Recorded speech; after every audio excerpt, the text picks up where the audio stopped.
and welcome to the Rotary Club of Tulsa. I am delighted to see such a great crowd here for our speaker today. We're going to do our song and pledge by past President Matt Davis. On the piano, of course, the great, the mighty, the wonderful Tom Wolfe. Visitor introductions by past President Steve Clark. And now our invocation will be given by past President Matt Davis.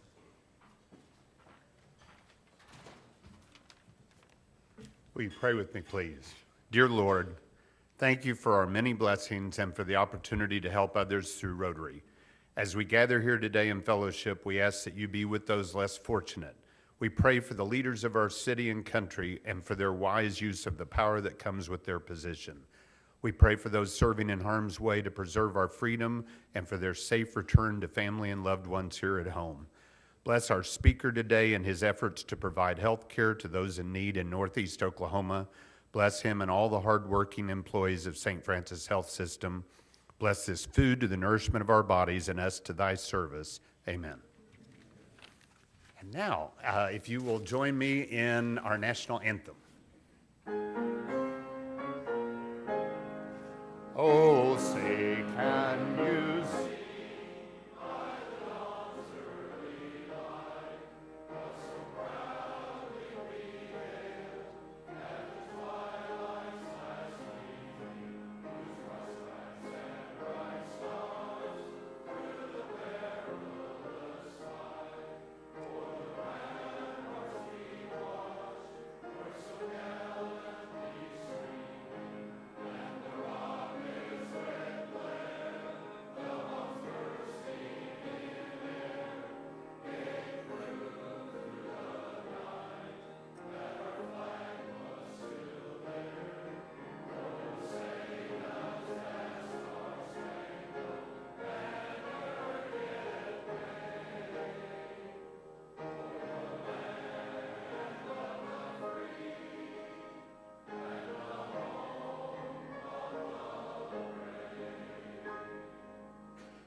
One nation under God, indivisible, with liberty and justice for all.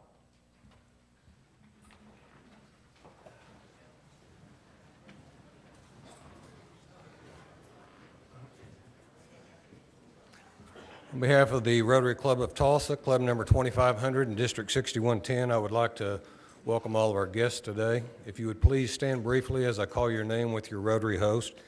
We will welcome you after all have been introduced. First of all, guests of our speaker today, Mr. Jake Henry. We have Dr. Peter Aran, Dr. Lance King, if you would stand, please. Tom Neff, Eli Smith, Barry Steichen, Lynn Sund, David Wagner, Edward Dornblazer, and Lauren Landwerlier.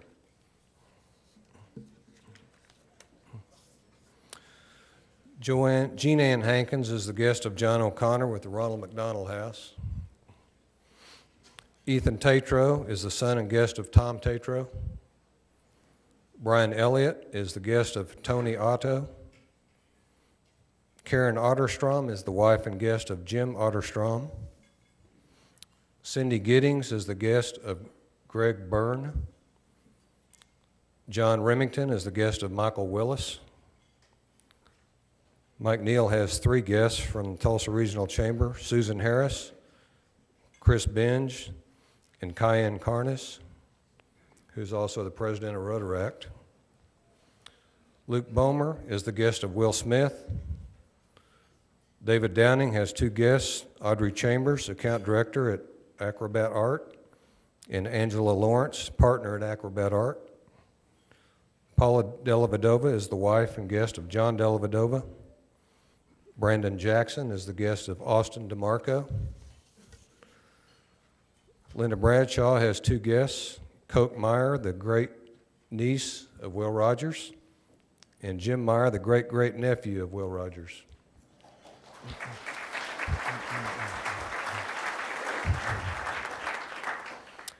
Mickey Moore, our golden driller, is the guest of Karen Keith. John Phillips is also the guest of Karen Keith. John Silva, guest of Karen Keith, and Bruce Dart, guest of Karen Keith. Amber Tate is the guest of Luann Buellinger with Any Given Child in Tulsa. Elizabeth Lawrence is the guest of Charity Heritage Interim Healthcare. John Bumgarner with Hillcrest Real Estate is a guest of Eric Powthers. Karen Culp with Snocky Turnbow is a guest of David Wagner. Also Chris Hooper, guest of David Wagner. Bob Sullivan is the guest of Brett Baker. Doug Schwanee is the son and guest of Rotarian Wayne Schwanee. Erica Irvine is the guest of Shannon Beeler with Junior Achievement. Would you welcome all these guests, please?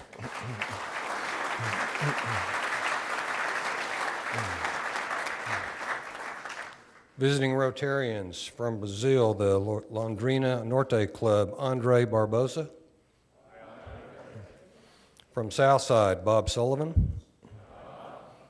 From Sand Springs, Robert Wood. And again, from Bixby, Wayne Schwanee. And from Sand Springs, Brian Jackson. Thank you all for making Rotary a part of your day, and come back again.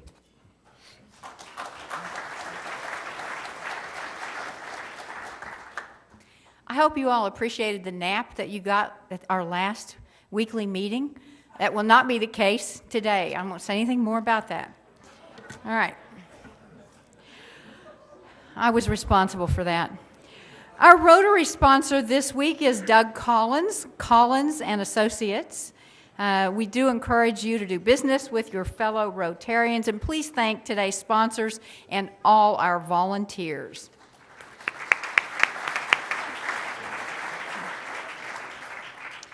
Committee meetings today: Community Service Team, room 233, and the Visitors Committee, room 232. And in announcements, I want to welcome U.S. Senator and visiting Rotarian Jerry Moran from Kansas. He's the guest of Phil Lakin, and we're so delighted to have you here today.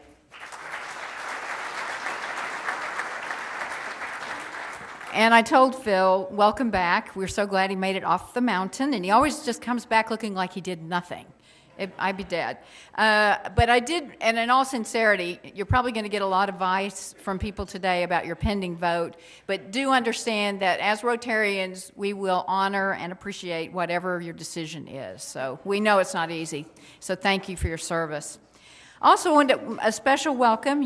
A Brazilian Rotarian, Andre Barbosa, is here, and his daughter will be attending Tulsa University. Giovanna, she's here, and Mother Delise and sister, and welcome to Tulsa, and we're so delighted to have you.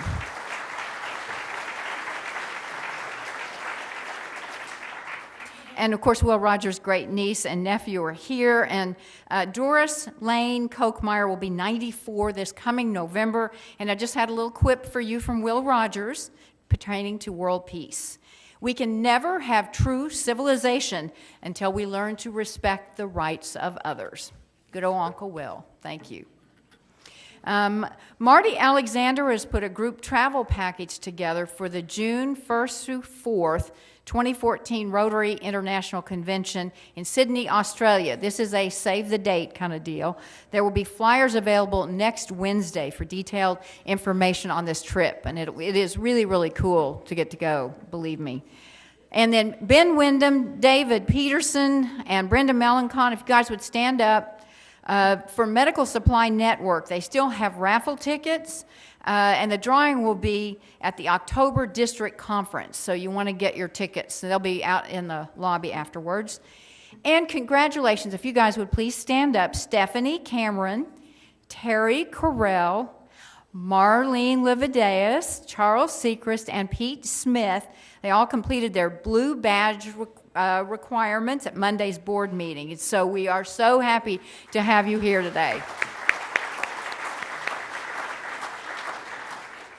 Okay, Greg Keck, if you could, come talk to us about the IBA fundraising outcome so we can all cheer.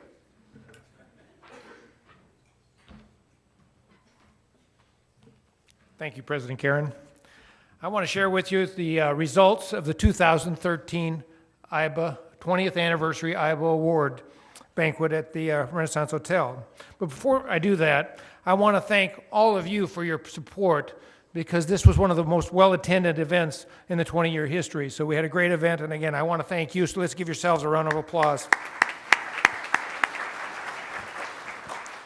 I also want to thank Trey Walling, our table and ticket sales chairman, Ron and Margaret Butler for the PR work that they did on the IBA Awards, and certainly Trish Kirkstra. The event wouldn't be the same, Trish, without your involvement, so very, very good job. Certainly Mac Finlayson for all the work that he does behind the scenes because of the celebrities we bring in. It is a full-time job corralling them and getting their egos in check too. So Mac, great job, appreciate that. And certainly to the staff at the Rotary Club, Jane, Laurel, Tommy Lynn, and of course Donna. Our 2013 net profit that will go to your Tulsa Rotary Foundation is $177,178.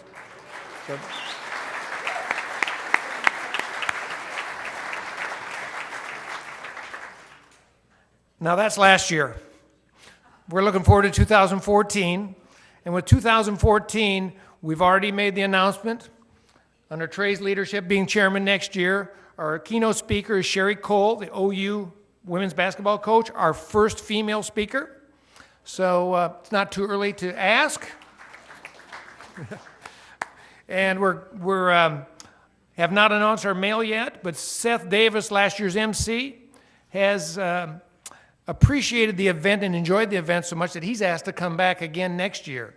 So again, a CBS national sportscaster enjoys the event so much that he is asked to come back again. So that's we consider it an honor. So again, that's your final report for the 2013 IBA. We look forward to the 2014. Don't forget, Trey has reminded me that we're going to have the early bird special coming. So think about it. Mark your calendars. It's June 16th of 2014. Thank you.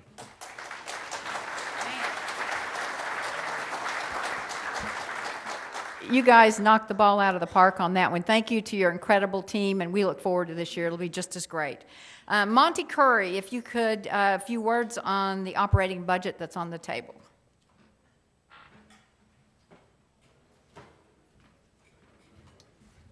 Thank you, President Karen. Our bylaws state that we have a budget committee that comes up with a budget annually, and that budget is presented and would need to be approved by the board, and that was accomplished on Monday.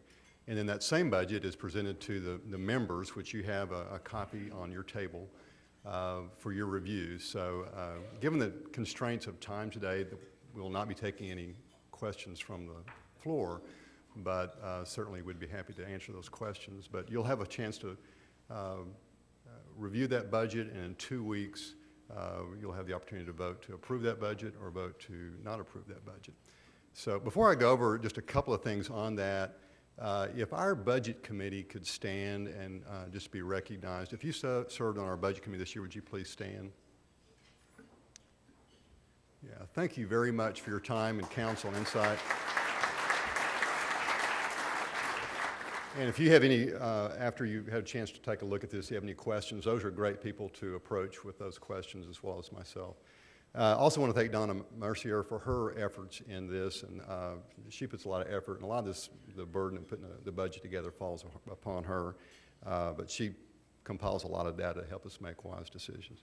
If you look at your budget, I just have a couple of things that deviate from our budget from previous years that I'll point out. One, we currently pay $11 a meal for what you just enjoyed here, and we will request that price goes from $11 to $13 a meal. Since you've already seen your invoice go out for the first 6 months of the year, if this budget is approved, you'll see kind of a catch-up on the second 6 months of the year. So this first month was billed at $11 a meal. If this is approved, in January, you'll get a bill for $15 a meal, and that averages that $13. The next July 1, you'd see a $13 per meal price going forward. The other item I would point out, in years past, the Rotary Club has paid for the tax return and audit for the foundation, the Rotary, Tulsa Rotary Club Foundation. And we approached those trustees and said, hey, is this an item that you could pay from your budget? And they agreed to do so. So $7,300 was removed from our budget and moved to theirs. And then lastly,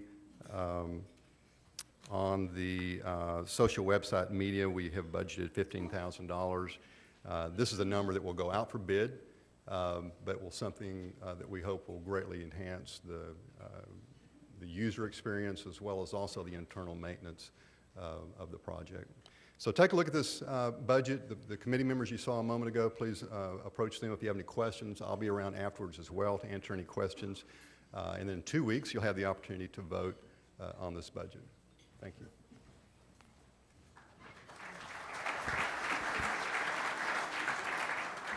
Monty, thank you so much. That is a lot of work, and I just hope you know it's appreciated, to all your team members as well. Thank you. Terry Heritage, with Adopt a Class. Terry, did you want to say a few words about the fundraiser? Is she here? Okay. Do you want me to just tell them? Okay. We've got an Adopt a Class fundraiser coming up. They have a goal of two $100 gift certificates for each Celia Clinton elementary teacher, and it really makes a difference. These teachers dig into their own pockets to try and fill the needs of these children every year, and what we do from this club makes a big difference in that classroom. So feel like helping out, that would be wonderful. See Terry, she'll smile really big for you if you can help her out with that. And Casey King, if you want to talk about the host volunteer opportunity for October 3rd. Good afternoon. Business visitation this year will be on Wednesday, October 2nd. We've got green forms on your tables right now, so if you're interested in being a host, please fill this out and leave it here or fax it to the Rotary office. Anybody that's new to the club, if you have any questions about what the requirements are for this, just give me a call. My number's on here. We'll make this a great year. So thank you very much. Thank you. And Tom Klinda, he's going to tell us about some big fun coming up. Yes, thank you, President Karen. It's Rotary Movie Night at the cinema, Circle Cinema. So it is Thursday, August 22nd, 1 week from tomorrow. And we will have happy hour at 6:30 p.m. The movie starts at 7:30. The movie is 20 Feet from Stardom. That's what we have right here, 20 Feet from Stardom. It's the true story of the backup singers for some of the greatest musical legends. We'll serve wine and hors d'oeuvres, and the cost for movie, all that, happy hour is $22 per person. So stop by in the lobby, pick up a flyer, or sign up. And past President Phil, past Sarge David Downing, and I have some advice for you. All last year, we kept our pledge, not to say the B word, you know, the name of your alma mater, which when you were president, you said hundreds, thousands of times. At least. And we should have fined him every single time. Every single time. But we chose not to. That's took right. the high road. That's right. But since the street thing, you know, appears it's going to begin with a B. So if it's going to be changed, I think it should be called Baylor Street.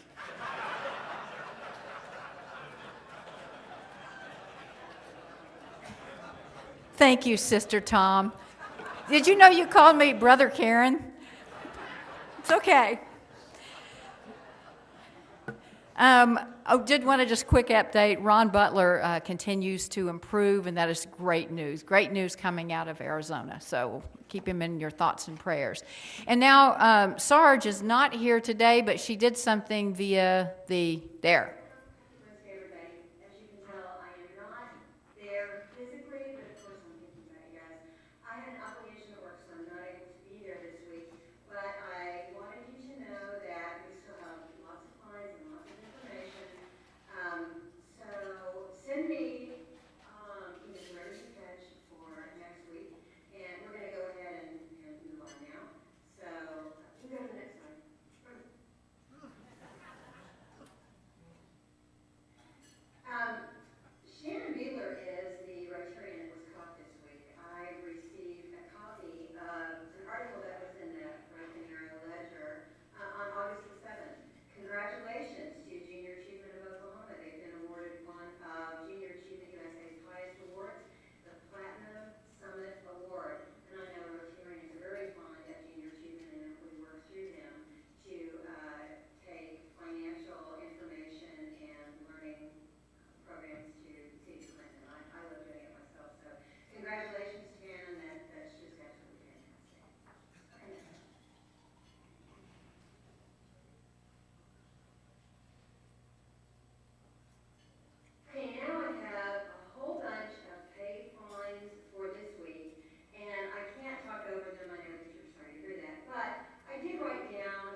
Okay, thank you, Miss Janet from afar.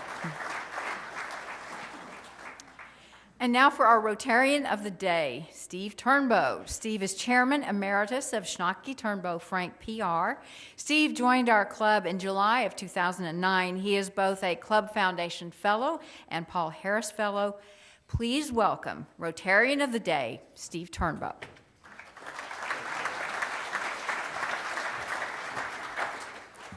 Well, thank you, Sister Karen. Well, when I got called and asked to be Rotarian of the Day, I said I'm tickled pink to do so, and I really am. It is my honor to introduce our speaker today. Jake Henry, Jr. is the president and CEO of St. Francis Health System, which is a Catholic integrated system serving northeastern Oklahoma. The health system is comprised of St. Francis Hospital, which includes the Heart Hospital and the Children's Hospital at St. Francis, Laureate Psychiatric Clinic and Hospital, and St. Francis Hospital South. The Warren Clinic, which employs 315 physicians, hospice, home care, and durable medical equipment companies, and 50% ownership of Community Care Managed Healthcare Plans of Oklahoma, which is the largest HMO in the state. Mr. Henry obtained his bachelor's degree from Texas Tech University in Lubbock and his master's degree in healthcare administration from Trinity University in San Antonio. He continues to serve as part of his community commitment on many boards, and this year serves as the chairman of the Tulsa Regional Chamber, and also on the board of the Children's Hospital Foundation, the St. Francis Foundation, Montereau and Warren Woods, and other boards throughout the community. He also serves on the board of directors of the American Bank and Trust Company, and he is a member of the American Hospital Association's House of Delegates and a fellow of the American College of Healthcare Executives. Please join with me in welcoming to the podium Jake Henry, Jr.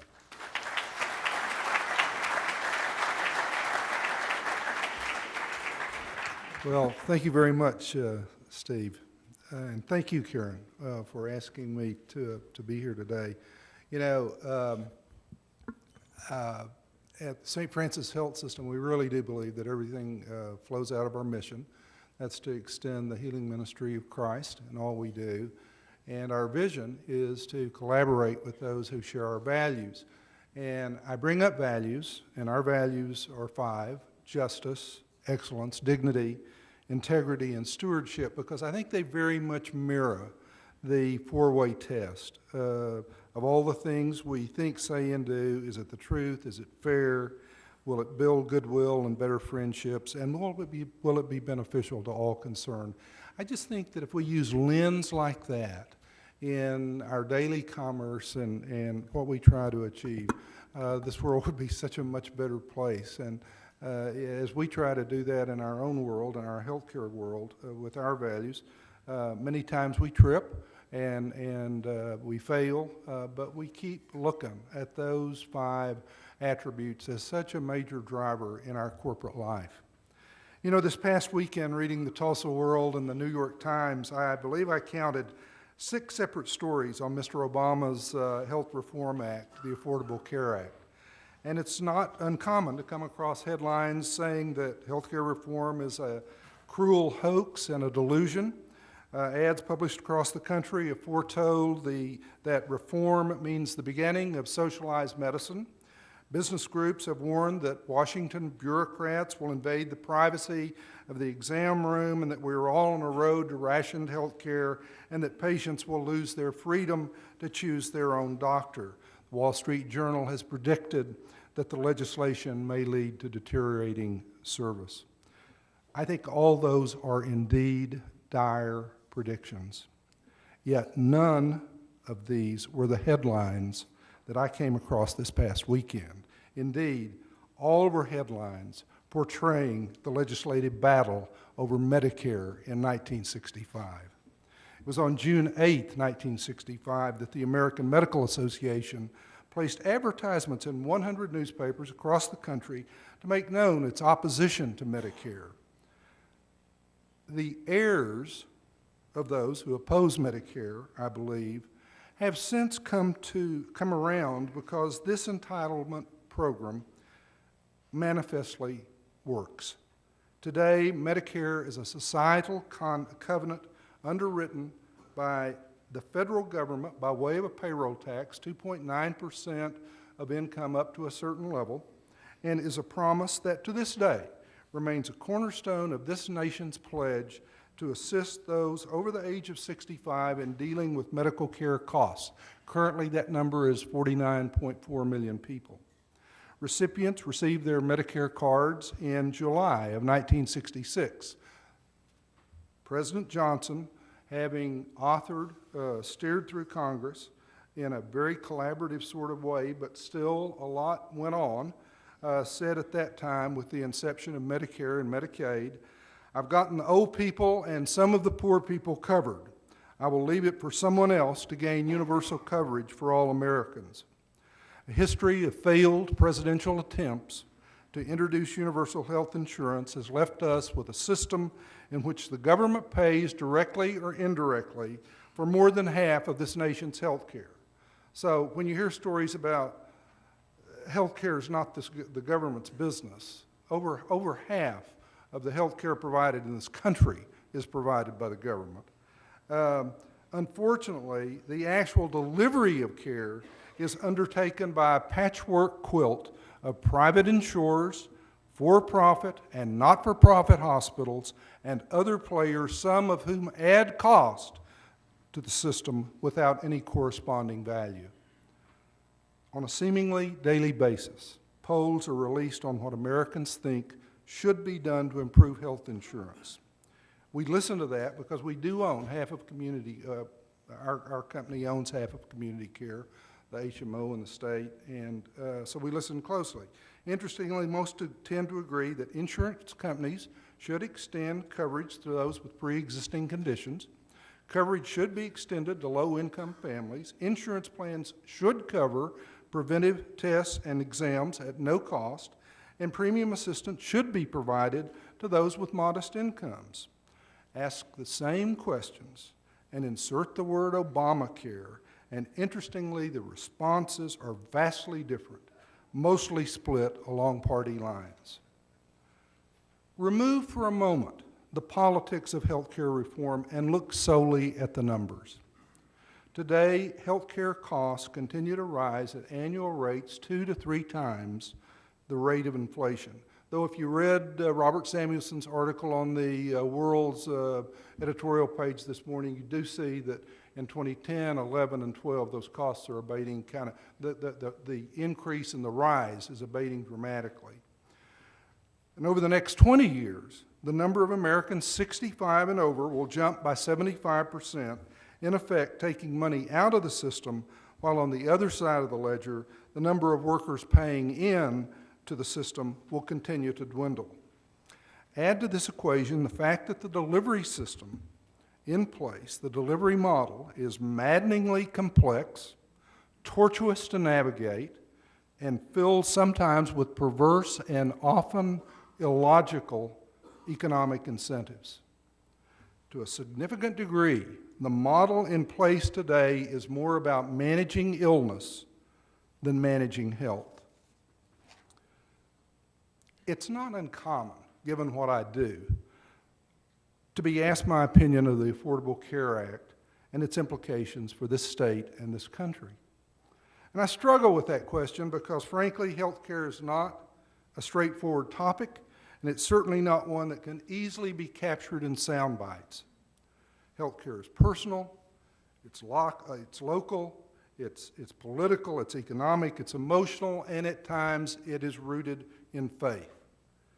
Health care is also an industry comprising 18.5% of the nation's gross domestic product and employing 1 out of 6 Americans. If reform has achieved nothing else, it has spurred a national dialogue on the unsustainability of the country's delivery system, and in doing so, stimulated discussion on the need to change the architecture of today's healthcare system. In that discussion, uncertainty and insecurity have been prevalent.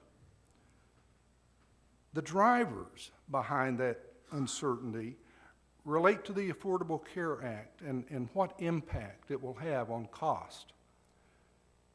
What impact will it have on individuals and on businesses?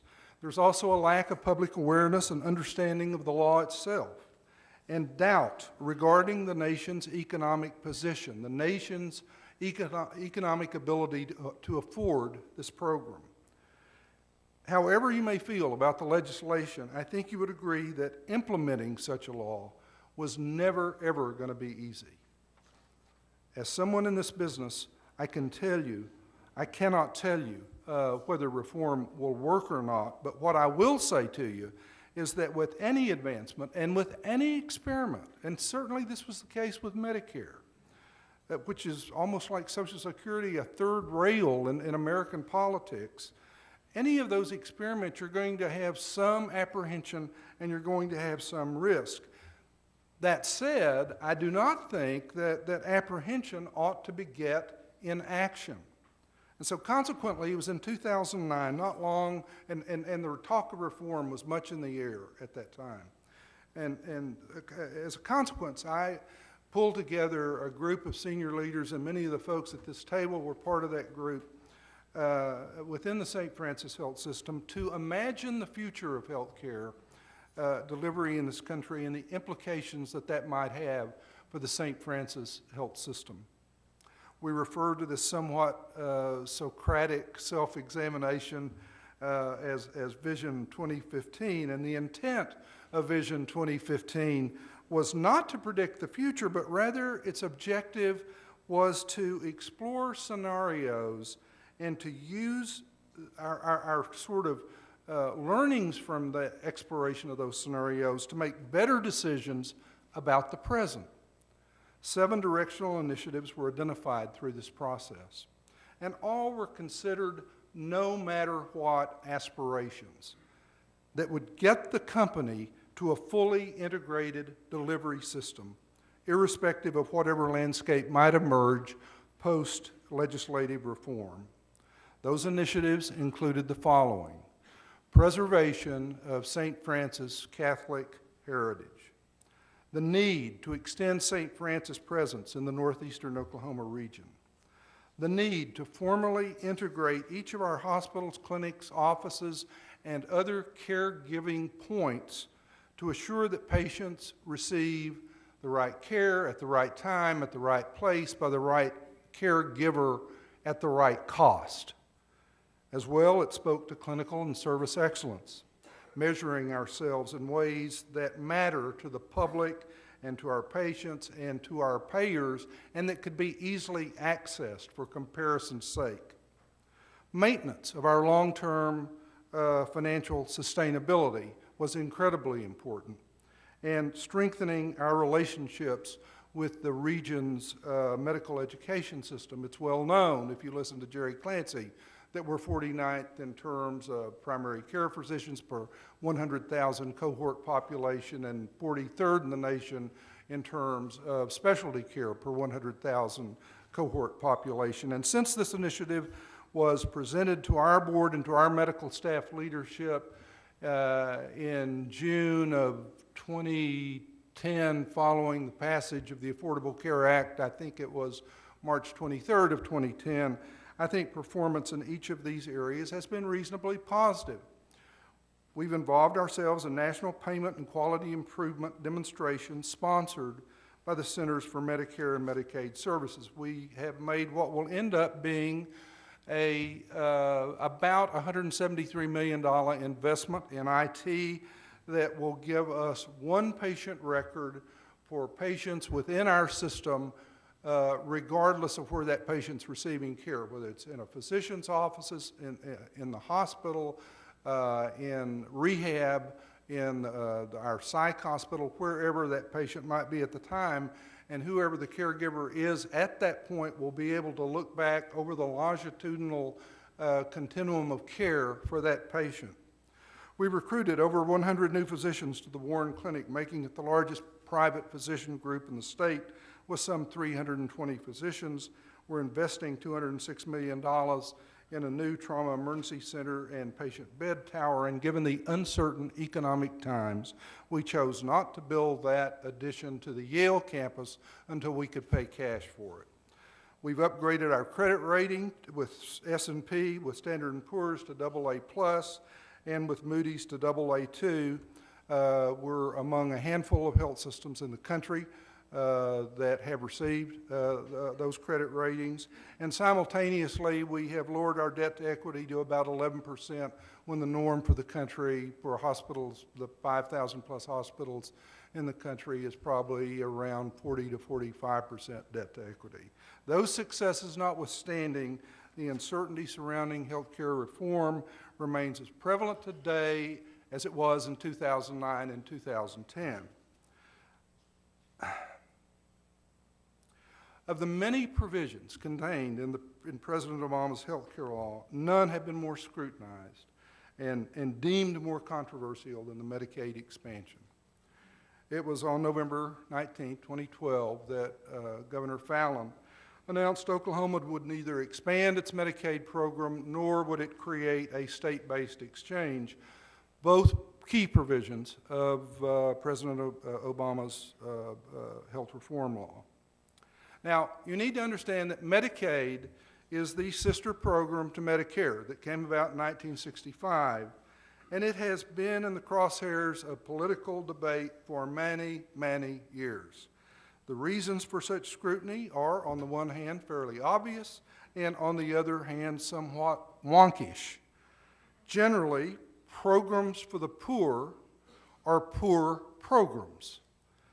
Unlike Medicare's clients, the feared and powerful senior population, of which I'm a member, by the way, Medicaid recipients are not a potent political constituency.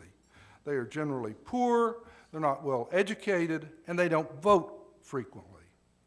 At a more esoteric level, Medicaid is cursed by a complex funding mechanism. Unlike Medicare, which, as I've already noted, is principally funded through payroll taxes, Medicaid is a federal and state matching program, meaning that the federal government support is only as high as what the states themselves contribute to the program. Had Governor Fallin opted to expand Medicare eligibility, as many as 100,000 currently uninsured Oklahomans would have gained insurance and reduced the state's already high uninsured rate, some 18 to 20%. 1 out of every 5 Oklahomans is currently on Medicaid. I can tell you that we deal a lot with Medicaid within the St. Francis Health System. It's about 15% of our business.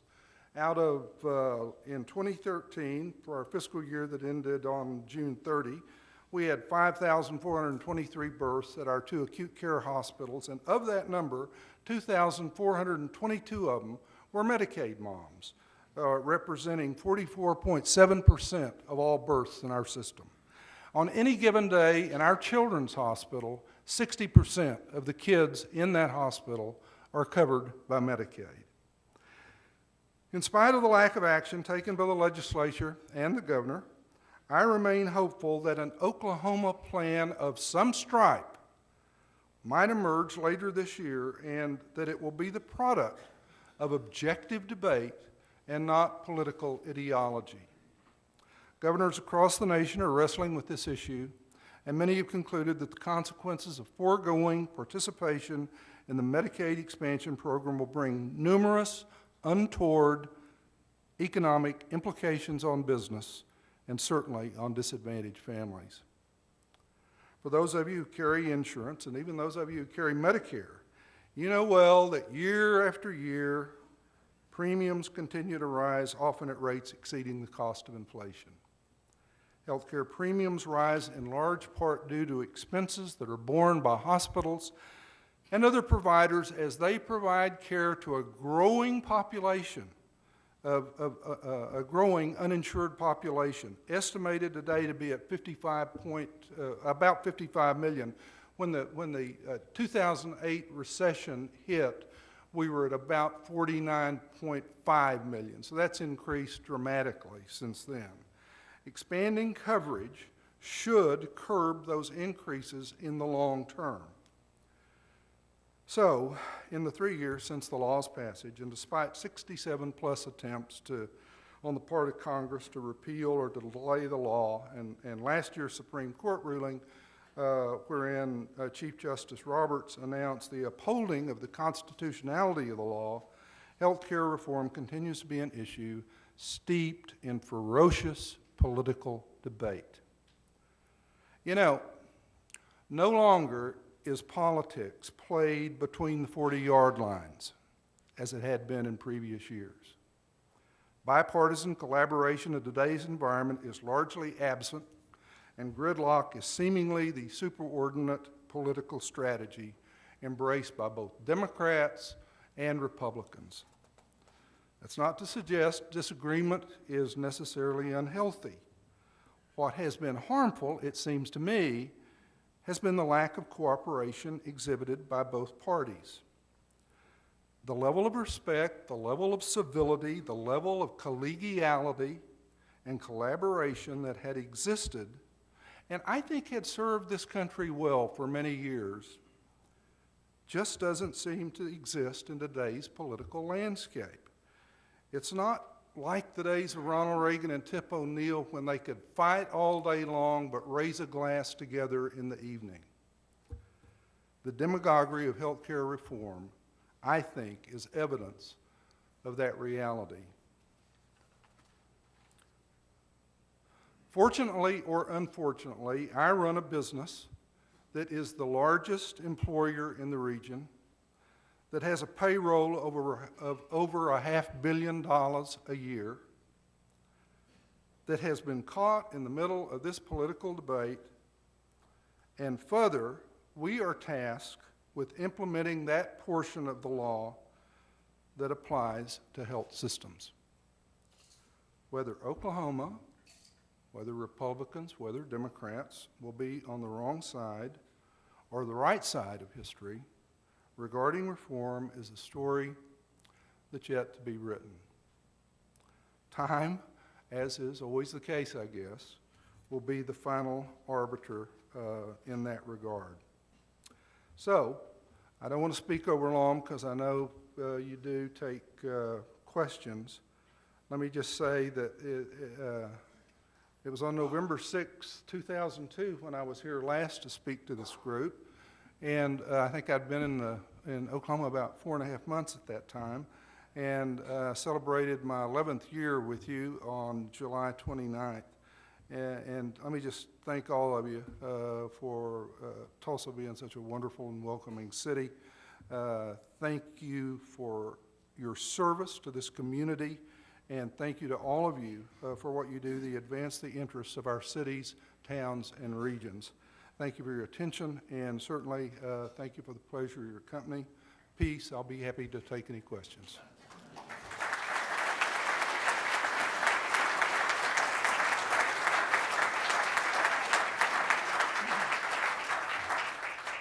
Questions? Is it not possible to pass the responsibility for the cost of health care back to the individual? I remember depression, I broke my arm. Dad went to his employer and borrowed $25 to get the arm set. Why doesn't that system work today? Well, I think the industry has just gotten so doggone big that you won't find many hospital bills being $25 for one thing.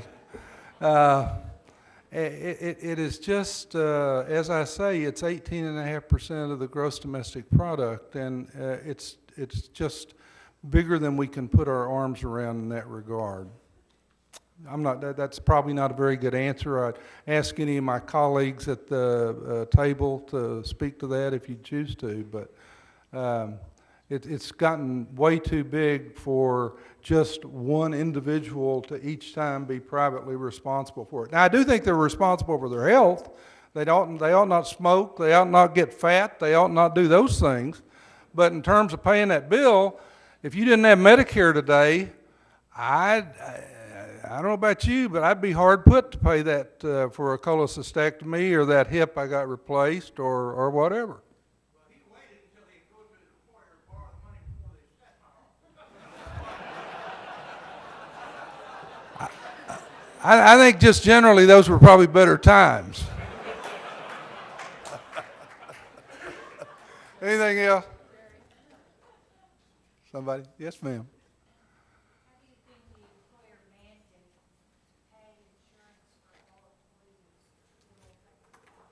Well, yeah, as you know, that mandate's been put off for a year. The decision made by the administration, I think, probably won't affect the individual mandate. That's still law, that you do have to sign up.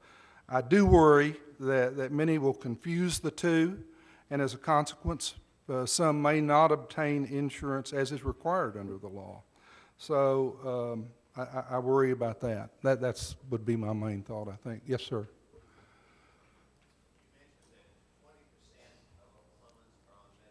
Yes, sir.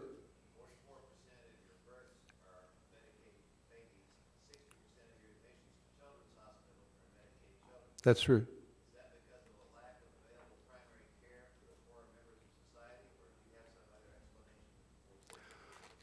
Well, for one thing, with kids, I think there's a correlation between poverty and disease, and I think that's generally recognized in hospitals nationwide. So that's the 60% answer. There is no question that the rate of moms who give birth in the state who don't have a husband or a partner is quite high. I think that's one of the reasons why 44+% of our births are Medicaid. The other reason is we do have a free clinic in the east part of the city where we take care of a large Hispanic population. A lot of those folks are on Medicaid. So I can only speak to our personal circumstance, but 1 out of 5 or 6 moms, do I have that number? 5 or 6 out of 10 moms in this state give birth are Medicaid moms. So, one more question, and yes, sir.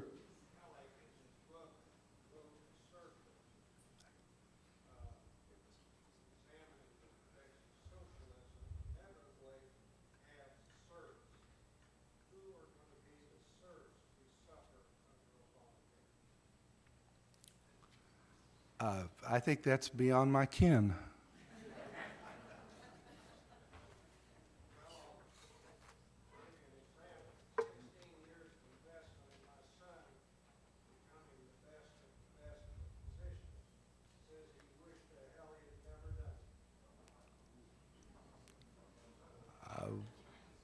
Well, I sympathize with him.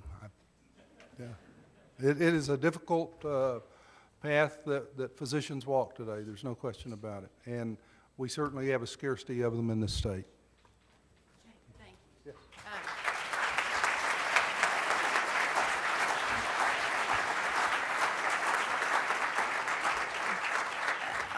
Jake Henry is a great public servant, and he has the right heart to be in the business that he's in.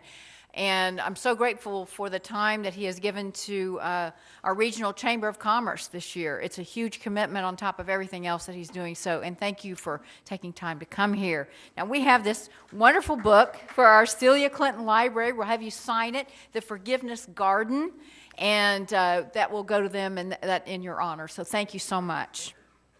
Next week, remember to wear your Paul Harris Fellow pins.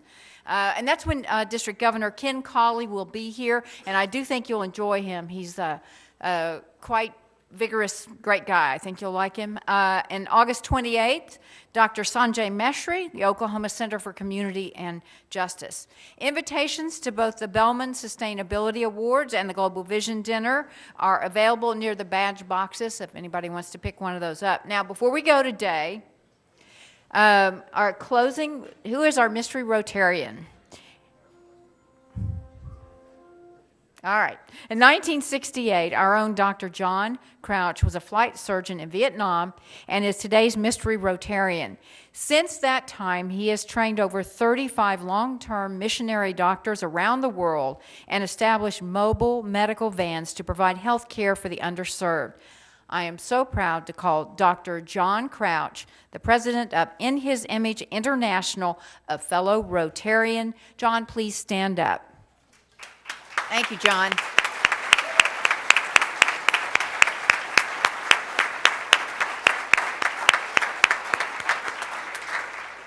And with that, we close this week's Rotary meeting. See you next week.